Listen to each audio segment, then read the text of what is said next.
പ്രിയമുള്ളവരെ, എല്ലാവർക്കും നമസ്കാരം. ഞാൻ ലളിത പരേഷ്.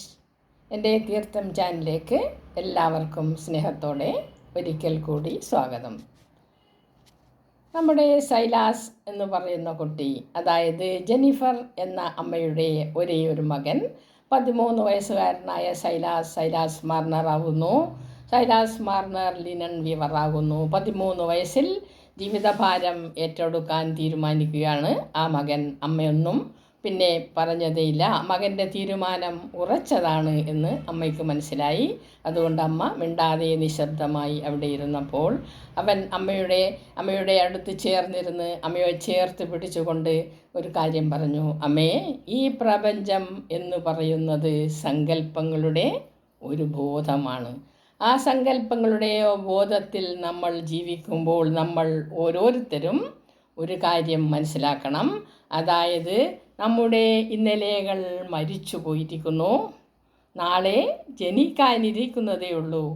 ഇന്നാണ് ഏറ്റവും വലിയ സത്യം. ഇന്നാണ് നമ്മൾ ആ ബോധത്തെ ഉൾക്കൊണ്ട് നല്ല സങ്കല്പങ്ങളിലൂടെ ജീവിക്കേണ്ടത്. അതായത് ആ ബോധത്തിൽ, ആ സങ്കല്പത്തിൽ ഒരു വലിയ സത്യമുണ്ടെന്ന് അമ്മ മനസ്സിലാക്കണം. അതായത് മരണം എന്ന സത്യം. ഈ മരണം എപ്പോഴും നമ്മെ പുൽകാൻ വരും. നമുക്ക് ഒരു ജനനത്തീയതി ഉണ്ടെങ്കിൽ നമ്മുടെ ജീവിതത്തിൽ ഒരു മരണത്തീയതിയും ഉണ്ടാകും. അമ്മേ, ആ മരണം വരുന്നതുവരെ, ആ മരണത്തീയതി നമ്മളിലേക്ക് എത്തുന്നതുവരെ നമ്മൾ വെറുതെ സഹിച്ചും പുറത്തും ത്യജിച്ചും മാത്രം ജീവിതം ജീവിച്ച് തീർക്കരുത്. അങ്ങനെ ജീവിച്ച് നശിക്കാനുള്ളതല്ല നമ്മളുടെ ഈ ഓരോരുത്തരുടെയും ജീവിതം. ആ ഇന്നെന്ന സങ്കല്പത്തിൽ നമ്മൾ നമ്മളുടെ ജീവിതത്തെ ധന്യമാക്കാൻ ശ്രമിക്കണം. നമ്മൾ നമ്മളെ തന്നെ സ്നേഹിച്ച് നമ്മളുടെ ജീവിതത്തെ ധന്യമാക്കുമ്പോൾ മാത്രമാണ് നമ്മൾ ഈ ഭൂമുഖത്ത് ജീവിച്ചു എന്നതിന് ഒരു തെളിവുണ്ടാകുന്നത്. അതുകൊണ്ട് അമ്മ ഒരിക്കലും വിഷമിക്കുകയോ വേദനിക്കുകയോ ഒന്നും വേണ്ട. ഞാൻ എൻ്റെ തീരുമാനത്തിൽ ഉറച്ചു നിൽക്കുകയാണ് എന്ന് പറഞ്ഞപ്പോൾ അമ്മ വിചാരിച്ചു, എൻ്റെ മകൻ വിവേകിയോ അവിവേകിയോ ആയി മാറിയിരിക്കുന്നു. എന്താണെന്ന് എനിക്കറിയില്ല. എല്ലാം ഞാൻ സർവശക്തനായ ദൈവത്തിൽ ഏൽപ്പിക്കുകയാണ്. എന്തെന്നാൽ അവൻ 13 വയസ്സുള്ള ഇന്നലെ വരെ മറിയം എന്ന കളിക്കൂട്ടുകാരിയുമായി കളിച്ചുല്ലസിച്ച് നടന്ന കുട്ടിയാണ്. സ്കൂളിൽ പോവുകയും വരികയും അല്ലാതെ വേറൊരു കാര്യവും അവന് അറിയില്ലായിരുന്നു. ഇന്നലെ വരെ ഒന്നും അറിയാത്ത ആ കുട്ടി ഇന്ന് വല്ലാതങ്ങ് വലുതായിരിക്കുന്നു എന്ന് അമ്മ അവൻ്റെ കണ്ണിലേക്ക് നോക്കി തന്നെ സ്വയം അങ്ങനെ പറഞ്ഞ് ആശ്വസിച്ചു. അമ്മ കുറേ നേരം മകൻ്റെ ആ വിവേകം ഉദിച്ച കണ്ണുകളിലേക്ക്, അല്ലെങ്കിൽ അവിവേകം ഉദിച്ച കണ്ണുകളിലേക്ക് നോക്കിക്കൊണ്ടേ ഇരുന്നപ്പോൾ അവൻ വീണ്ടും പറഞ്ഞു, അമ്മേ, നമ്മളുടെ ഓരോ ശ്വാസവും, ഈ ഭൂമുഖത്ത് ജീവിക്കുമ്പോൾ നമ്മൾ ശ്വസിക്കുമ്പോൾ ഓരോ ശ്വാസവും നമ്മെ ഗ്രേവ്യാർഡ് ശ്മശാനത്തിലേക്കാണ് എത്തിക്കുന്നത്. അതായത് each of our breath is taking us to the graveyard എന്ന്. ഓരോ ശ്വാസം ശ്വസിക്കുമ്പോഴും നമ്മൾ ഗ്രേവ്യാർഡിലേക്ക് അടുത്തടുത്ത് പോവുകയാണ്. അങ്ങനെ അടുത്തടുത്ത് പോകുമ്പോൾ നമ്മുടെ ജീവിക്കുന്ന സമയം കുറഞ്ഞു വരികയാണ്. ആ കുറഞ്ഞു വരുന്ന സമയത്ത് നമ്മൾ നമുക്ക് വേണ്ടി നമ്മൾ തന്നെ ജീവിക്കണം. നമ്മൾ കേട്ടിട്ടില്ലേ, നമുക്കു നാമേ പണിവത് നാഗം നരകവും അതുപോലെ. ശരിക്കും സത്യം തന്നെയാണ്. അതിലെല്ലാവരും നമ്മൾ മനസ്സിലാക്കണം. നമ്മൾ ഈ ഭൂമുഖത്ത് ജീവിക്കുമ്പോൾ നമുക്കുള്ള സ്വർഗവും നരകവും നമ്മൾ തന്നെയാണ് പണിയുന്നത്. നമുക്കൊരു സ്വർഗമുണ്ടായാലും ഒരു നരകമുണ്ടായാലും അതിൻ്റെ ഉത്തരവാദി നമ്മൾ മാത്രമാണ് എന്ന് നമ്മൾ മനസ്സിലാക്കണം. അതുകൊണ്ട് ആ അമ്മ പിന്നെ ഒന്നും പറഞ്ഞില്ല. അമ്മയ്ക്ക് വലിയ ലോകപരിചയമോ വലിയ അറിവോ ഒന്നുമില്ലായിരുന്നു. 13 വയസ്സുകാരൻ പറഞ്ഞത് ഏതോ വലിയ പരമാർത്ഥമാണ്, ഏതോ വലിയ സത്യമാണ് എൻ്റെ മകൻ പറയുന്നത് എന്ന് ആ ജെന്നിഫർ എന്ന ആ ഒരു ശരിക്കും ക്ഷീണിതയായ അമ്മ വിശ്വസിച്ചു. അവർ മകനെ ചേർത്ത് പിടിച്ച് ഉമ്മ കൊടുത്തു പറഞ്ഞു, ദൈവമേ, എൻ്റെ മകനെ രക്ഷിക്കണേ എന്ന്. എൻ്റെ മകൻ്റെ വിശ്വാസം, എൻ്റെ മകനിലുണ്ടായിരിക്കുന്ന ഈ ആത്മധൈര്യം അവന് ജീവിക്കാൻ ഒരു ശക്തി കൊടുക്കണേ എന്ന് അമ്മ പ്രാർത്ഥിക്കുക മാത്രം ചെയ്തു. സൈലാസ് മാർണർ അങ്ങനെ അമ്മയുടെ അനുഗ്രഹത്തോടു കൂടി അച്ഛൻ്റെ ലിനൻ വീവ് ചെയ്യുന്ന സ്ഥലത്തേക്ക് പോയി. അവിടെ ഇരുന്നു പണി തുടങ്ങി. അമ്മയും ചെന്നു അവനെ സഹായിച്ചു. കാരണം കൊച്ചു മകനാണ്, മകൻ എന്തെങ്കിലും സഹായിക്കുന്നത് നല്ലതായിരിക്കും എന്ന് അമ്മയ്ക്ക് തോന്നി. അമ്മയും വൈകുന്നേരം വരെ മകനെ സഹായിച്ചു. അങ്ങനെ വൈകുന്നേരമായപ്പോൾ മകൻ അച്ഛൻ ചെയ്യുന്നത് പോലെ തന്നെ ആ ചണവുമെല്ലാം എടുത്ത് ഭംഗിയായി വൃത്തിയായി കാണാൻ നല്ല ഭംഗിയായി അഴകായി തന്നെ കെട്ടി കടയിലേക്ക് പുറപ്പെടുമ്പോൾ അമ്മ പതിവ് പോലെ അച്ഛനോട് പറയുന്നത് പോലെ കുറേ സാധനങ്ങളുടെ ലിസ്റ്റുകൾ പറഞ്ഞു കൊടുത്തു. മകൻ അതെല്ലാം കേട്ടു. മകൻ്റെ മനസ്സിൽ അപ്പോഴും തോന്നിയിട്ടുണ്ടായിരുന്നു, ഈ അമ്മ പറയുന്നതെല്ലാം വാങ്ങിച്ചു കൊണ്ടുവന്നാൽ എനിക്ക് സമ്പാദിക്കാൻ പറ്റുകയില്ല. അതുകൊണ്ട് അമ്മ പറയുന്നതിൻ്റെ എല്ലാം കുറവളവ് വാങ്ങിക്കാമെന്നവൻ അപ്പോൾ തന്നെ മനസ്സിൽ വിചാരിച്ചു. അമ്മയോടൊന്നും പറഞ്ഞില്ല. ഒന്ന് സ്വസ്ഥമായി അമ്മയെ നോക്കി ഒരു കള്ളച്ചിരി ചിരിച്ചു.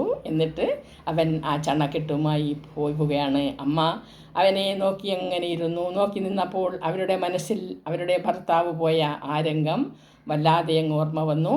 അവർ വല്ലാതെ ആരും കാണാതെ തേങ്ങി കരഞ്ഞു. എങ്കിലും മകന് വേണ്ടി ദൈവത്തോട് വല്ലാതെ അങ്ങ് പ്രാർത്ഥിച്ചു. ദൈവമേ, എൻ്റെ മകനെ കാത്തുകൊള്ളണേ. കുഞ്ഞു പ്രായത്തിൽ ജീവിതഭാരം ഏൽക്കേണ്ടി വന്ന എൻ്റെ കുഞ്ഞിനെ സഹായിക്കണേ ദൈവമേ എന്ന് അമ്മ വല്ലാതെ ആത്മാർത്ഥമായി അങ്ങനെ പ്രാർത്ഥിച്ചുകൊണ്ട് അവിടെ ഇരുന്നു. അങ്ങനെ മകൻ സന്തോഷത്തോടെ എല്ലാ ആഹ്ലാദവും മനസ്സിൽ പേറിക്കൊണ്ട് തന്നെ എനിക്ക് എങ്ങനെയെങ്കിലും കുറച്ച് പണം ഉണ്ടാക്കണമെന്നൊരു ആഗ്രഹത്തോടെ ഒരു വ്യഗ്രതയോടെ അവനങ്ങനെ നടന്നു പോയി കടയിലെത്തി. കടയിൽ ചണം കൊടുത്തു. അപ്പോൾ ചണം വാങ്ങിക്കുന്ന മുതലാളി അത് വല വാങ്ങിച്ചു, തൂക്കിയെല്ലാം നോക്കി അതിനുള്ള പൈസ കണക്ക് കൂട്ടി അവൻ്റെ കയ്യിൽ കൊടുത്തപ്പോൾ അവൻ പറഞ്ഞു, മുതലാളി, എനിക്ക് ഇന്നലെ വാങ്ങിച്ച പൈസയുടെ ആ കടബാധ്യത തീർക്കണമെന്ന് ആഗ്രഹമുണ്ട്. അപ്പോൾ ഇതിൽ നിന്നും കുറച്ച് പൈസ മാറ്റി വെച്ചിട്ട് ബാക്കി എനിക്ക് തന്നാൽ മതി എന്ന് പറഞ്ഞപ്പോൾ ആ മുതലാളി പറഞ്ഞു, വേണ്ട മകനെ, നീ ഇപ്പം തൽക്കാലം ഇത് കൊണ്ടുപോയിക്കോളൂ. നിനക്കുള്ള ആവശ്യങ്ങളെല്ലാം നിറവേറ്റി കുറച്ച് കഴിയുമ്പോൾ ഞാൻ കുറേശ്ശെ വാങ്ങിച്ചു കൊള്ളാം, ഇപ്പം കൊണ്ടുപോയിക്കോളൂ എന്ന് പറഞ്ഞു. അങ്ങനെ ആ മനുഷ്യനും സ്നേഹത്തോടെ വാത്സല്യത്തോടെ ആ 13കാരനെ ഒന്ന് തൊട്ട് തലോടി ആ പൈസ അവൻ്റെ കയ്യിലേൽപ്പിച്ചു. അവന് ഒരുപാട് സന്തോഷമായി. അവൻ ആ പൈസ വാങ്ങി. ആദ്യമായി അവൻ ജോലി ചെയ്ത് കിട്ടിയ ആ കാശ് അവൻ 2 കൈയും നീട്ടി കൃതജ്ഞതയോടെ ദൈവത്തിന് നന്ദി പറഞ്ഞുകൊണ്ട് ദൈവത്തിന് സമർപ്പിച്ചുകൊണ്ട് ആ പണം വാങ്ങി അവൻ്റെ കയ്യിൽ പിടിച്ച് അവൻ കടയിലേക്ക് നടന്നു. അമ്മ പറഞ്ഞ സാധനം വാങ്ങണ്ടേ? അമ്മ പറഞ്ഞ സാധനങ്ങളെല്ലാം അളവിൽ കുറച്ച് വാങ്ങി. കാരണം അവൻ്റെ മനസ്സിൽ സമ്പാദിക്കണമെന്ന ഒരു വല്ലാത്ത ആഗ്രഹം, വല്ലാത്ത മോഹം, ഒരഭിവാഞ്ച വല്ലാതങ്ങ് വളർന്നു പോയിട്ടുണ്ടായിരുന്നു. അവനിൽ കിട്ടിയ ആ ഒരു വേദനയാണ് അവന് അത് അങ്ങനെ പ്രേരിപ്പിച്ചത്. അവൻ കടയിൽ നിന്നും കുറേശ്ശെ വാങ്ങിയപ്പോൾ ആ കടക്കാരൻ തന്നെ പറഞ്ഞു, എന്താ സൈലാസ് ഇത്ര കുറച്ച് വാങ്ങുന്നതെന്ന് പറഞ്ഞപ്പോൾ അവൻ പറഞ്ഞു, അത്ര മതി, ഞാനും അമ്മയും മാത്രമല്ലേ ഉള്ളൂ എന്ന്.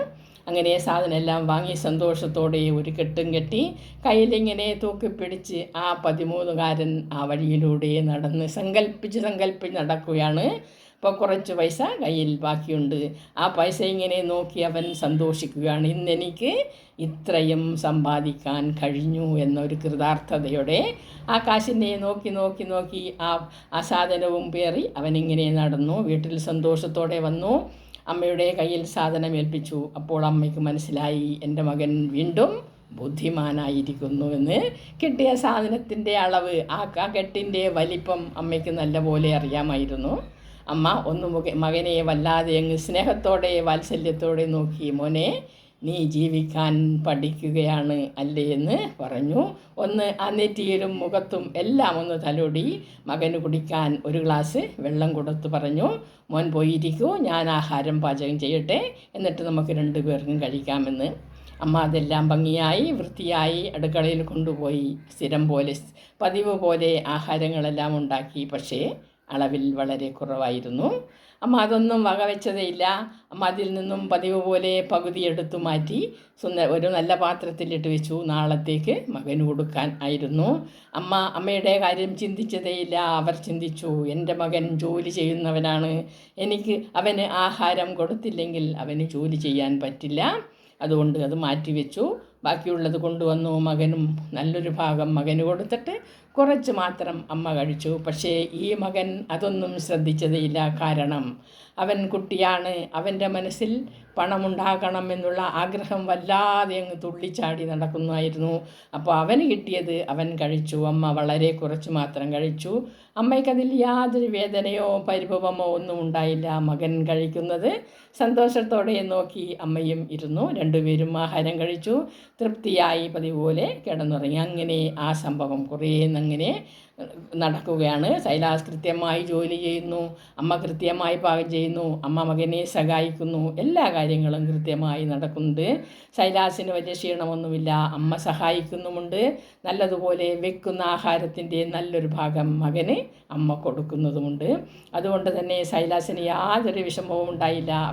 അവൻ ദിവസേന സമ്പാദിക്കുന്നുണ്ടായിരുന്നു. ഓരോ ദിവസവും കൊണ്ടുവരുന്ന പൈസ അവൻ്റെ അച്ഛൻ സൂക്ഷിക്കുന്ന പണപ്പെട്ടിയിലേക്ക് അങ്ങനെ വെച്ച് നിർവൃതിയടയുമായിരുന്നു. ഞാൻ ഇന്ന് ഇത്ര സമ്പാദിച്ചു എന്ന്. അങ്ങനെ ഓരോ ദിവസവും സമ്പാദിച്ച് ആ സമ്പാദ്യം എണ്ണി നോക്കി അവൻ ആ പെട്ടിയെ ഒന്ന് നമസ്കരിച്ച് എല്ലാ ദിവസവും ജോലി ചെയ്യുമായിരുന്നു. അമ്മയും അങ്ങനെ ആ മകൻ്റെ സന്തോഷം കണ്ട് അമ്മയ്ക്കും സന്തോഷിക്കാനൊരു വകയുണ്ടായി.